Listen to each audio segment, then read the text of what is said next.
and we're on another episode of the Vault Unlocked. And today we have our guest, Doug Thorpe, who is responsible for over $24 million in business acquisitions. Today, we're going to unlock the number one thing that Doug looks at when acquiring a business. Doug, how are we doing today?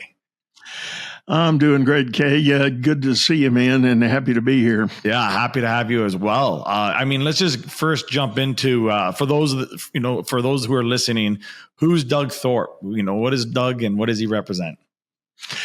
Yeah, I'm in a quick nutshell, former Army officer turned banker turned consultant and business advisor.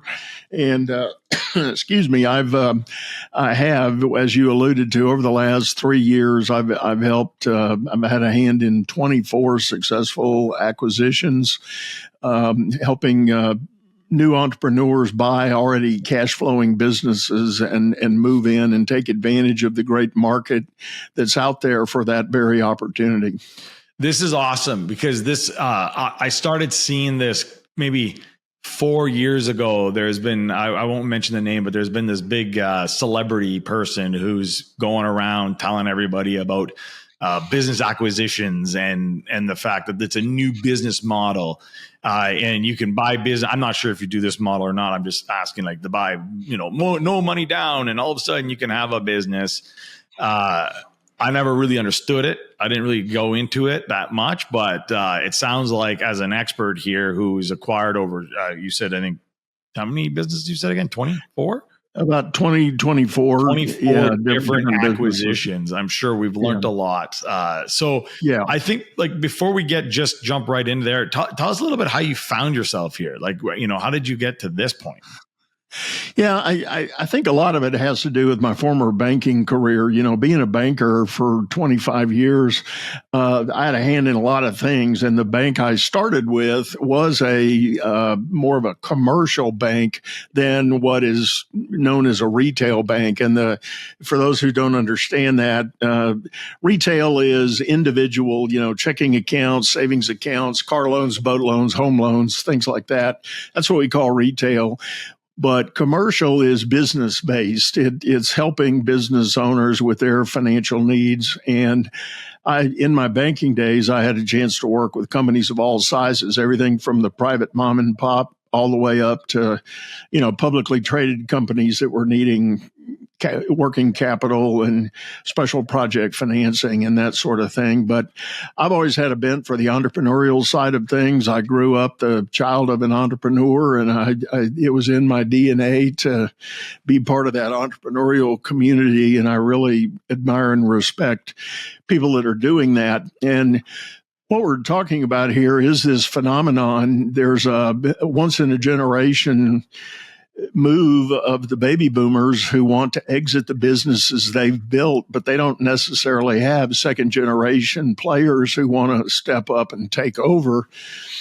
Sadly, I probably shouldn't even editorialize, but sometimes the kids of these entrepreneurs say, I've watched you run this business my whole life. I don't want anything to do with it. Well, I was going to ask that question. And it's interesting because I have probably four really close friends of mine who have small, I call them the mom and pop shops, $3 to $5 million. They do very well in their small little towns.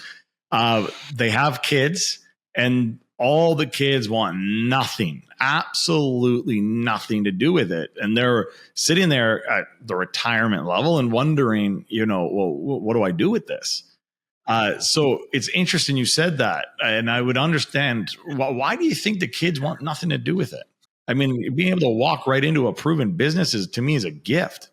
Yeah, I think the big pivot or the big tipping point is the fact that mom or dad that started that business, it was likely their skill or passion that drove that business.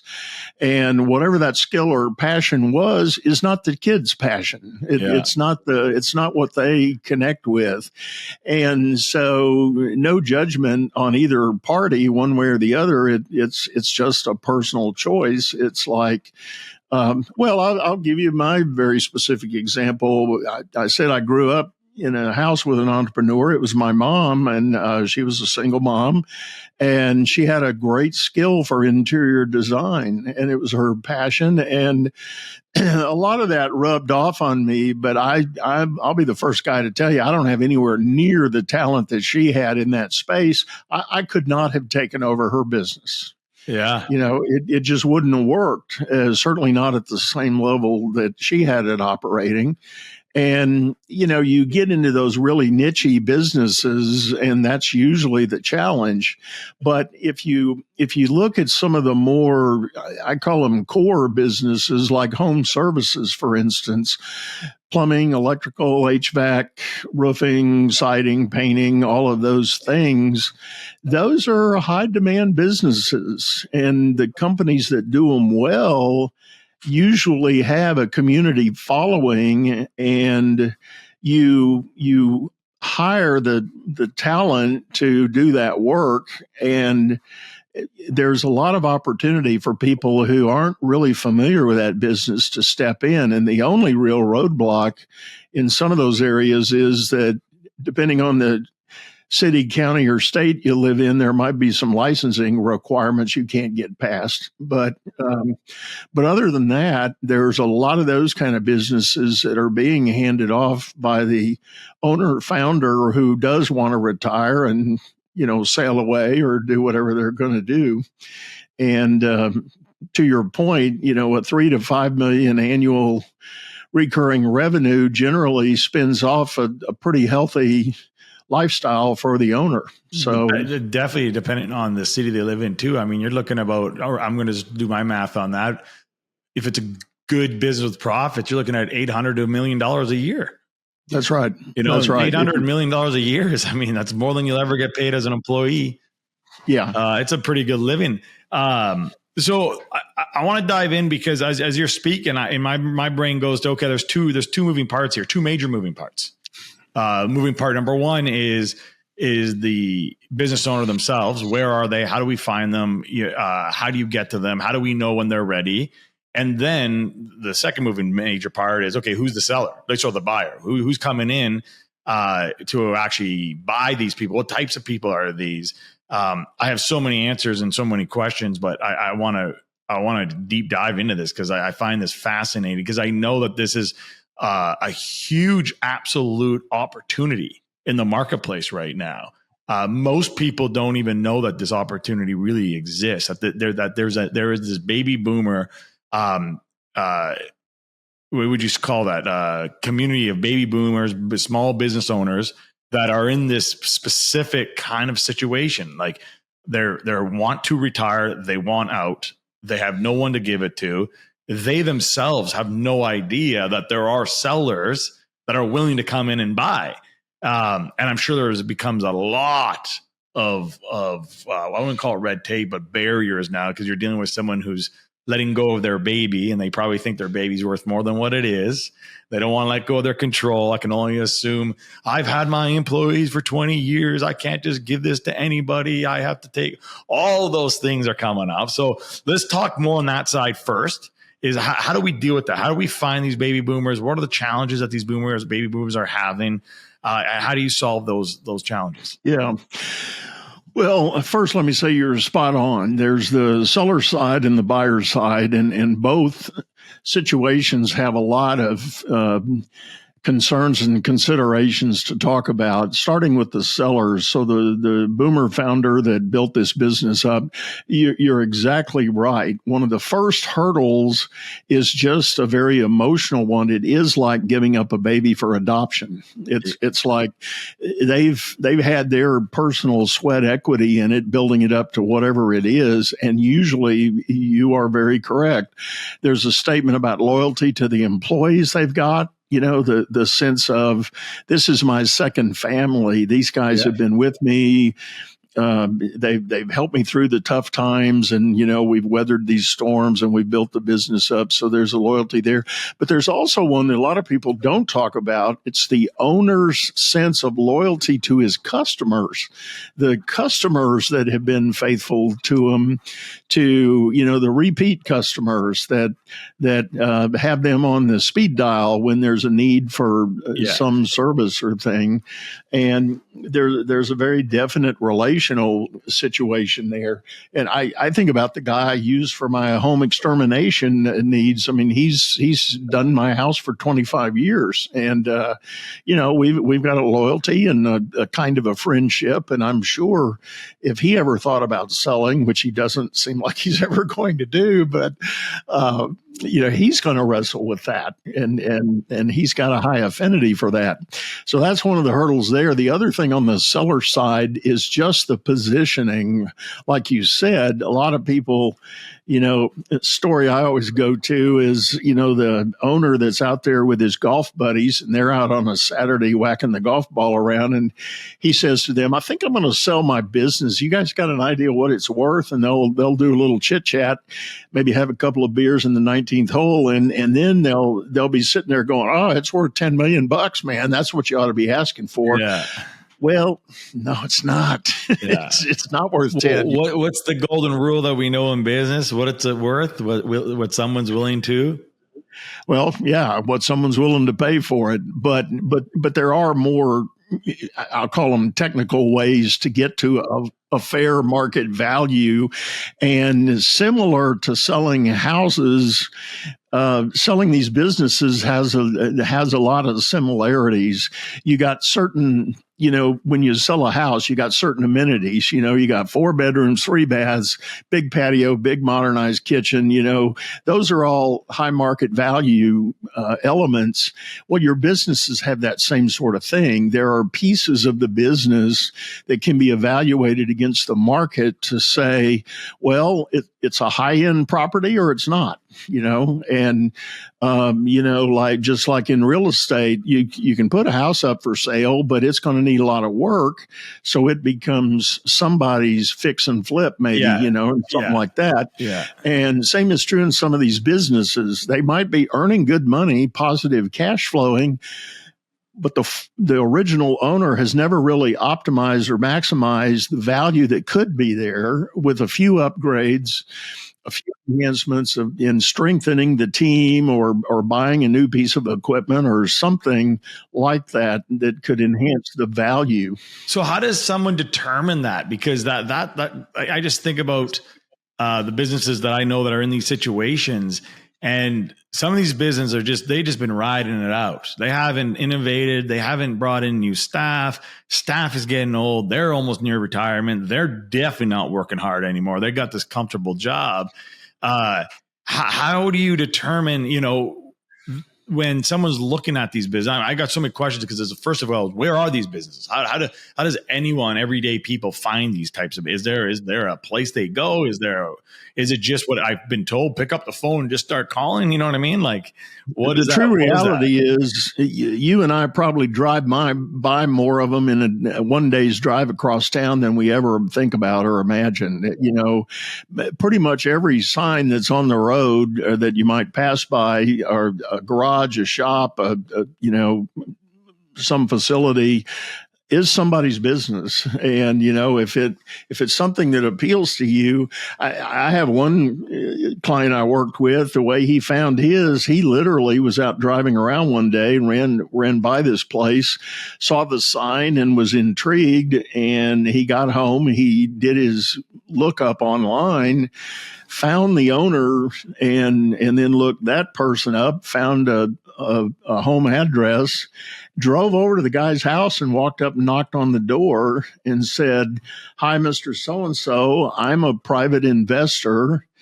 I saw your business. I'm interested. Is there any chance you're considering selling it?" And the guy said, "Holy crap, yes, I am. I just started thinking about it. It's amazing you came by here."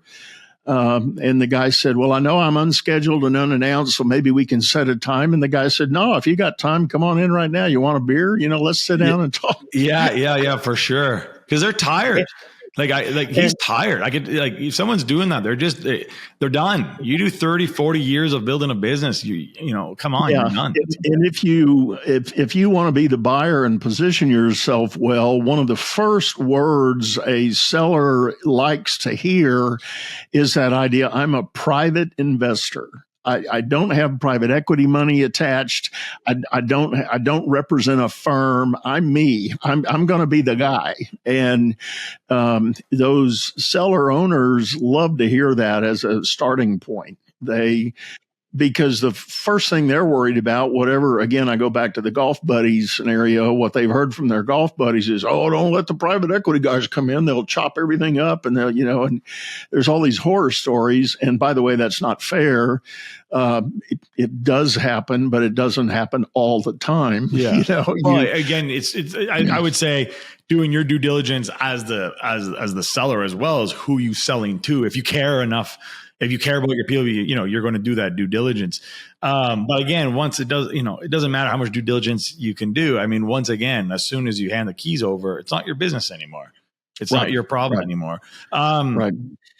So we were finding these businesses, like you're saying, they're every day. It's so easy almost in the sense of to think about where they are, because we're driving by them. They're everywhere. There's an abundance of them. I know there's some number. I'm not going to say a number, but I know there's some number in the United States alone of ex-baby boomers looking at it's massive. People don't realize the number is the massive. Only consistent number I've heard is a dollar value on the wealth that's accumulated there.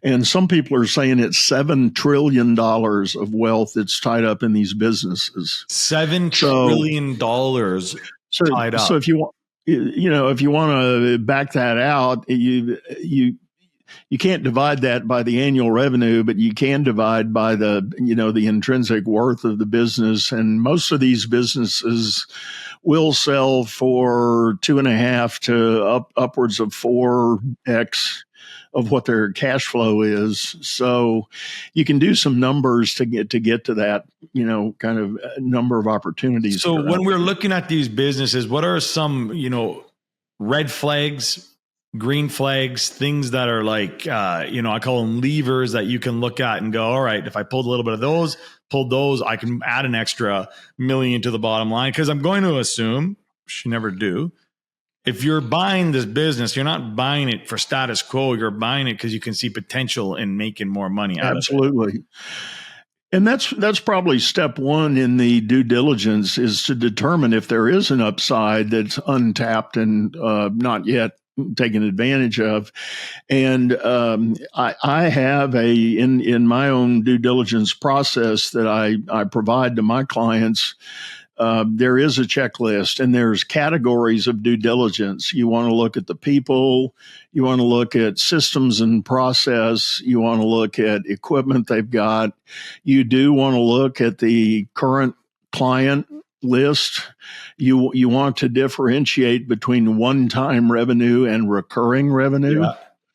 Because that's a big, if the whole business is based on one-time revenue, like for instance, in HVAC, one-time revenue is, buying a new unit. Yeah. Now, those are good tickets. I mean, most of those are 8,000 to 20,000 tickets, depending on the size of the property. You got to keep acquiring customers. So you have to really work that to make that be sustainable. So if you can find an HVAC company that's got a blend of one-time installs that's maybe 25 to 30% of the business, but the other 75% is recurring revenue, like with quarterly maintenance calls,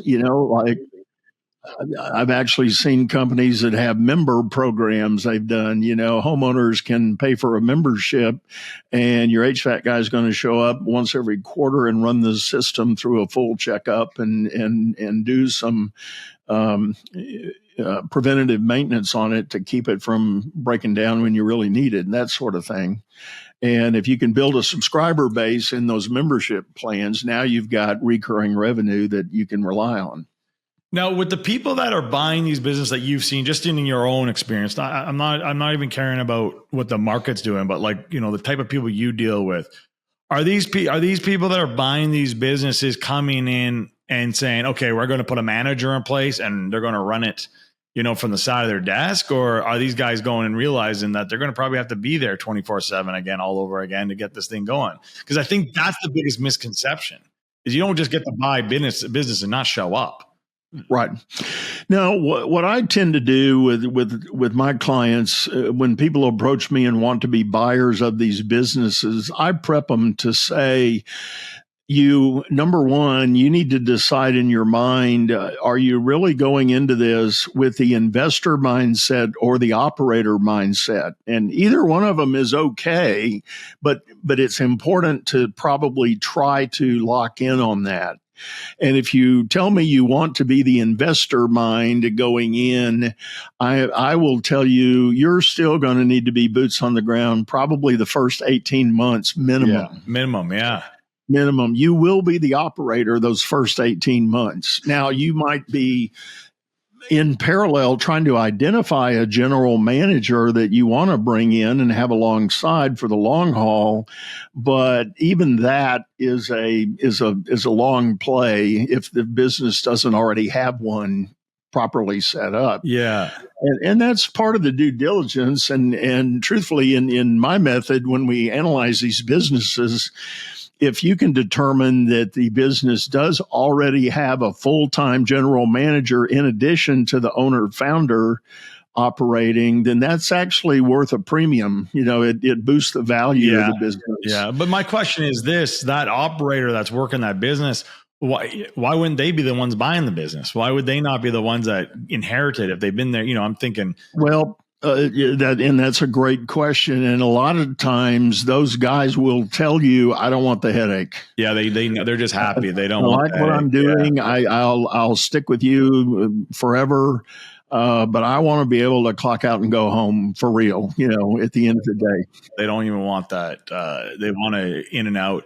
It's funny because there's so many ways we can talk about this. I just want to make sure we get clear so we're not losing people here. I'm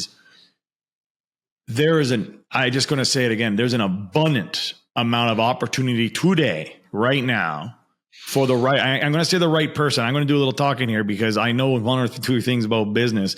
When I say for the right person, meaning like you're willing to put in the hard work, leadership, because you're going to have the highest level of leadership. You're coming into an established business, established employees, established clienteles, and your leadership must be to the next level, or you're going to lose all of that in your first 30, 60, 90 days.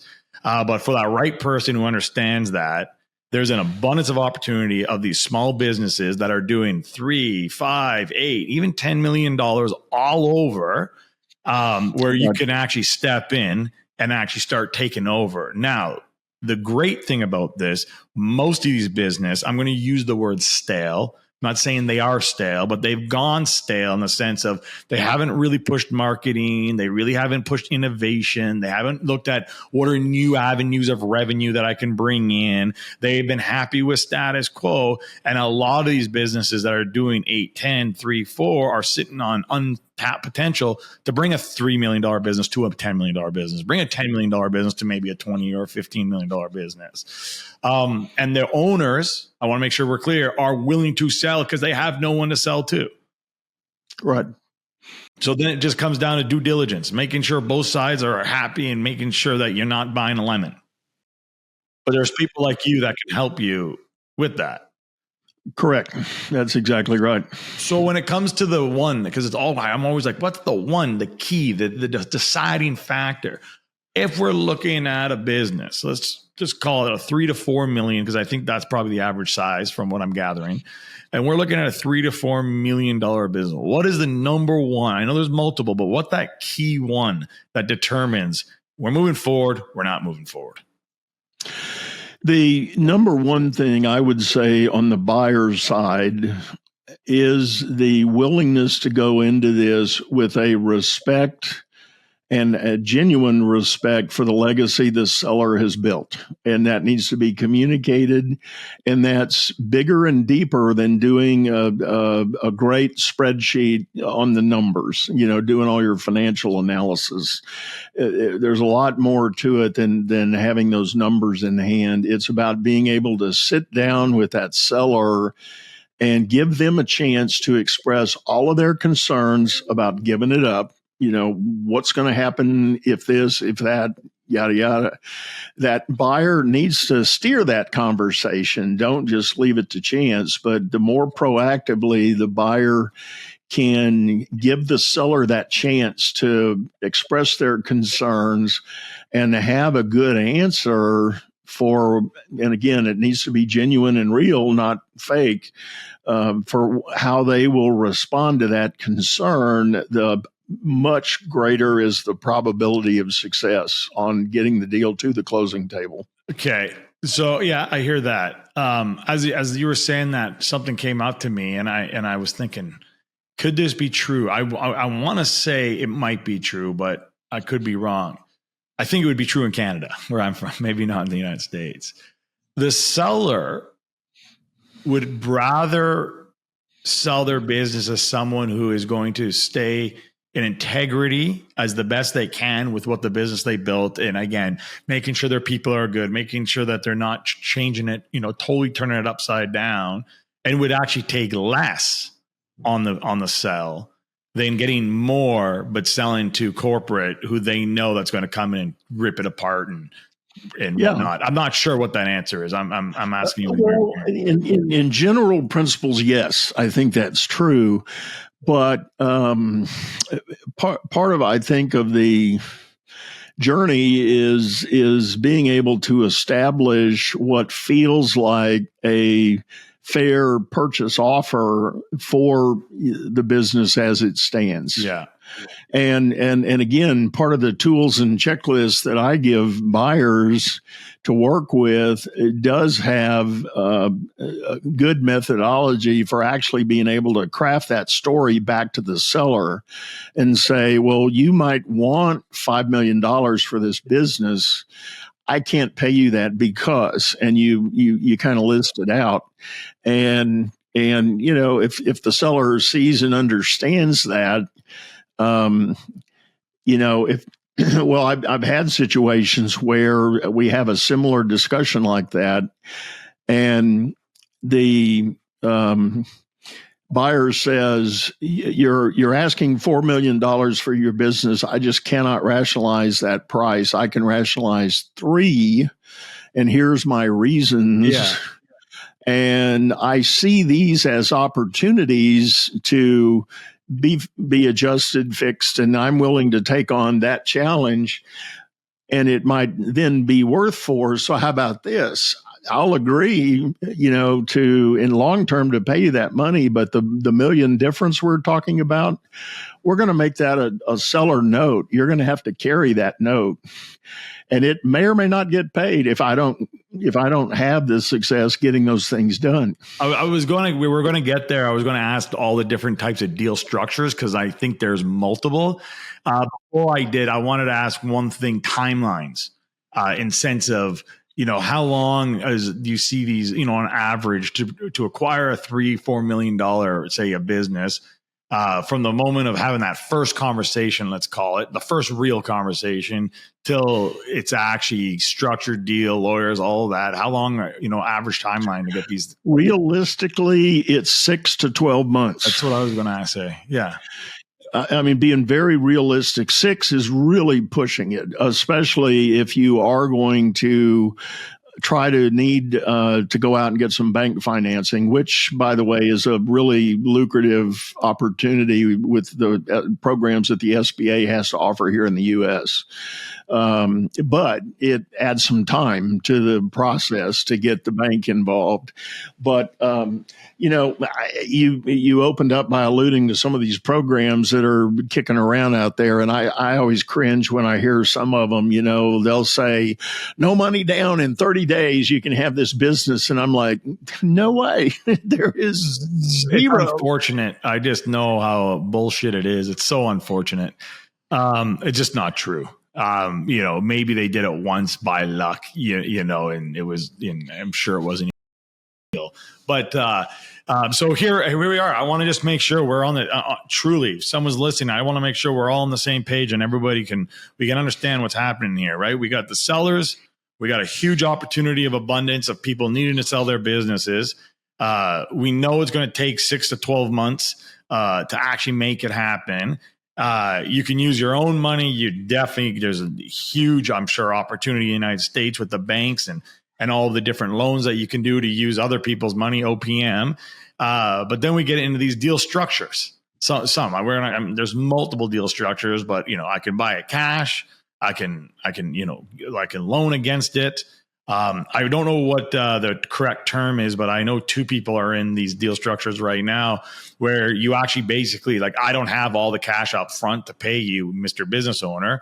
So your retirement isn't a lump sum. I'm going to pay you monthly for the next 20 years, and you're going to be able to live off basically as an employee where you don't even step foot in the business anymore. Have you heard of those structures? Well, like a buyback or something like that, maybe. It's a buyout. Yeah. There are those, but the more conventional way to do it is that notion of what we call a seller note. There's just like any bank loan would be, you set up terms and conditions. You say, I'm going to pay you that, what you had hoped would have been a lump sum, but I'm going to pay you that over time. And I will pay some interest for that privilege to do that. So you'll get a little bit of a bump there for carrying it. The one advantage to that for the seller is that often in those arrangements, if the business starts to rattle and crumble, the seller just takes it back and, it's still theirs. Yeah.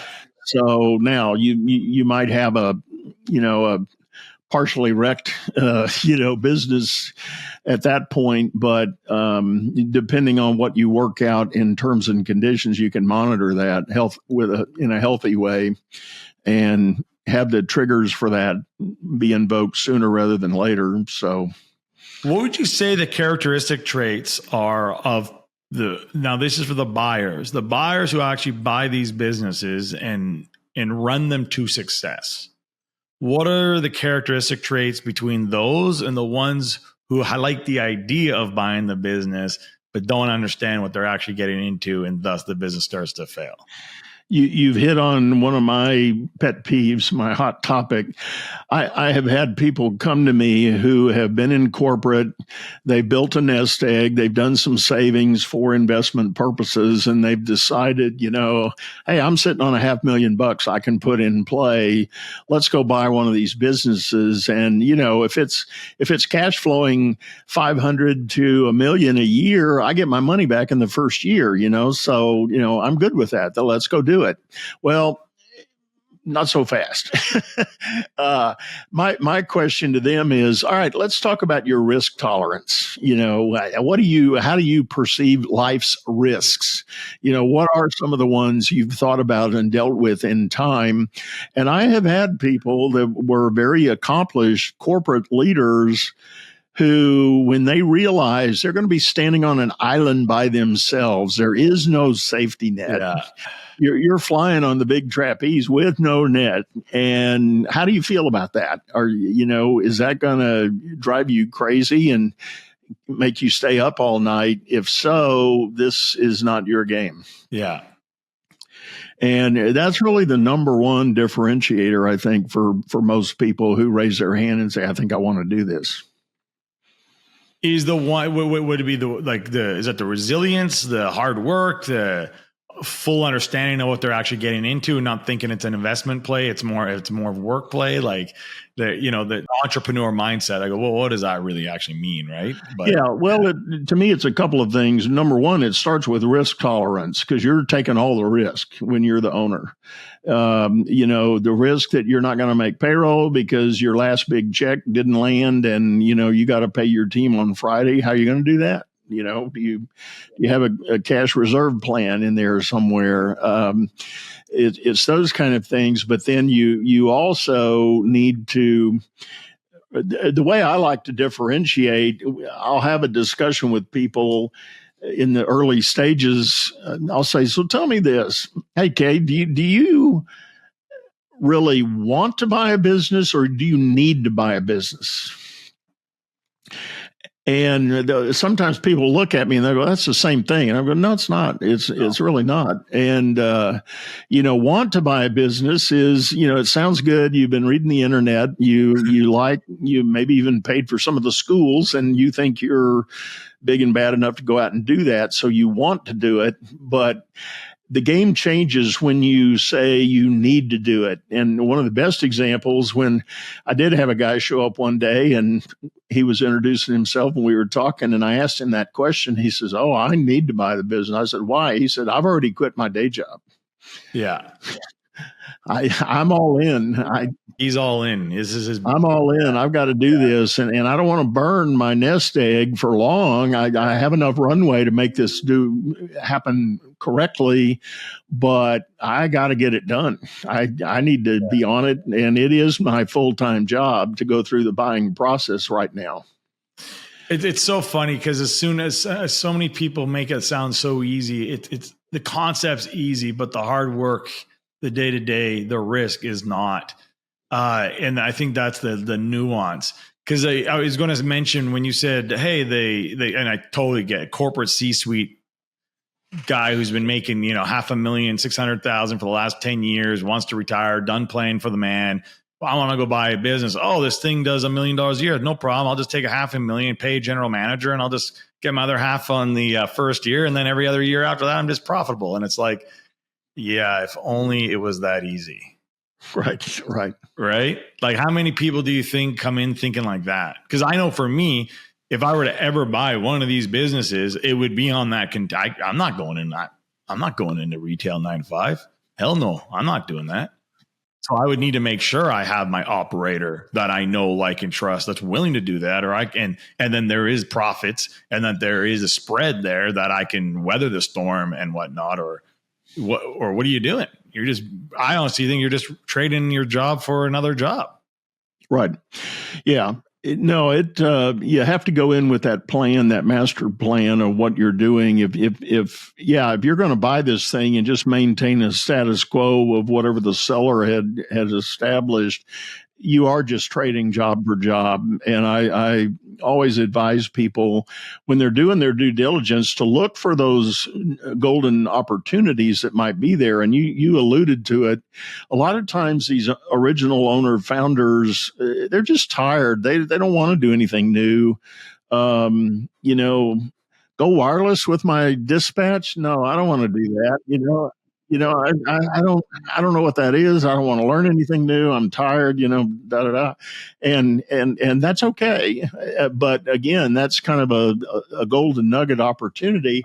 Yeah. And one of the things that I tell my buyer clients to consider, the very first thing I encourage them to do when they move in is to start having meetings with their teams and open up the discussion about what these individuals know about the business.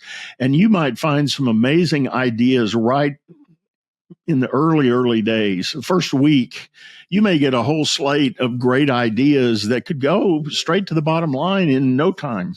Yeah. If you just allow them to happen. And, you got to do some analysis and decision making to see if that's consistent or if it's, if it requires extra investment or whatever. But I know one guy that bought a plumbing company, and he quickly learned about this process called jetting, which is cleaning out sewer lines. And the company did not have a jetter, the machine that did it. It's kind of like a super power washer. So he got busy, did his research. The unit cost $80,000 to get one. Yeah. So that sounds high, but he called his Amex people. They financed it for him, put it on play, and he sent 2 guys to a 2-day training class. They went to an apartment complex, did a jetting. They got $15,000 for a half day's work on that job, and then the owners said, holy crap, this is great. I know a guy that owns a bigger property. Why don't you go talk to him? they went down the street, talked to this guy, and they signed up an annual contract that was going to have an annual value of $500,000. Yeah, there we go. Paid for on the spot, straight to the bottom line. See, and then the risk tolerance you said on that is they were willing to take their risk. The original owner not willing to take that risk. Yeah. Yeah. Right. Yeah. I love it. So if someone's sitting here, I think both sides, right? Seller, if someone's sitting here as a seller or someone's sitting here as a potential buyer, what's one last piece of advice you would give them or a statement you'd leave them with? And then how can they find you? Yeah, I think the advice is this is a mountain climb. So just like you would never think about climbing the Mount Everest without a guide, find a guide, to help you on the journey. And there are plenty of people that are out there that do good work in this space. And as for me, you can reach me at my website, which is dougthorpe.com, THORPE on the end.com. Doug, I love it. I think what you're doing is you're helping everyday people get into a business. You're helping business owners who've, I don't want to say slave, but worked their butts off for 20, 30 years, retire with something. There's two people you're helping change lives. So I think it's amazing work you're doing. And I know that we're just getting into this baby boom rush. Like this is, like you said, we're talking about trillions of dollars sitting out there. When do you want to go after that? So I'll just leave it at that. Again, thanks so much for being here. And that's another episode of The Vault Unlocked.